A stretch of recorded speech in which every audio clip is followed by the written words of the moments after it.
హైదరాబాద్ విజయవాడ మధ్య bullet train ప్రతిపాదన కొత్త ఆశలు రేకెత్తిస్తోంది. దీంతో పాటు చౌటుప్పల్ వరకు మెట్రో విస్తరణ పూర్తయితే విజయవాడ హైవే వెంట ఐటీ పార్కులు ఏర్పాటు చేయాలని కాంగ్రెస్ ప్రభుత్వం మాస్టర్ ప్లాన్ రెడీ చేస్తోంది. 39,000 ఎకరాల ప్రభుత్వ భూమి అందుబాటులో ఉండటంతో విజయవాడ హైవేకు పెద్ద అసెట్ అని కోదాడ ఎమ్మెల్యే పద్మావతి చెప్పారు. విజయవాడ హైవే లేన్స్ ఎక్కువ చేయడం కానీ, మెట్రో విస్తీర్ణ చౌటుప్పల్ వరకు రావడం కానీ, ఉత్తమ్ సారు గత ఎంపీగా ఉన్నప్పుడు కూడా హైదరాబాద్ విజయవాడ బుల్లెట్ ట్రైన్ కూడా ప్రతిపాదనలు పెట్టిండ్రు. అవి కూడా ఇప్పటికీ రైల్వే ఫస్ట్ స్టేజ్ పూర్తి చేసింది.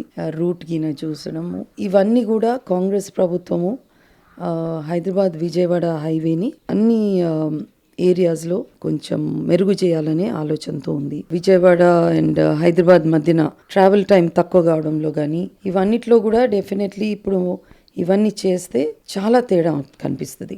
ఎక్కడైతే మనం డెవలప్మెంట్ చేసాం, రహదారులు ఎక్కడైతే డెవలప్ అవుతాయో న్యాచురల్గా అలాంగ్ ద రోడ్స్ మనకు డెవలప్మెంట్ అనేది ఏ ఇండస్ట్రీ అయినా గతంగా హిస్టరీ నుంచి కూడా ఎక్కడి నుంచి కూడా ఆ కారిడార్ డెవలప్ అవ్వడానికి అవకాశం ఉంది. అండ్ చౌటుప్పల్ దగ్గర నాకు తెలిసి 40,000 ఎకరాలు కూడా ప్రభుత్వం ల్యాండ్ ఉందని తెలుసు.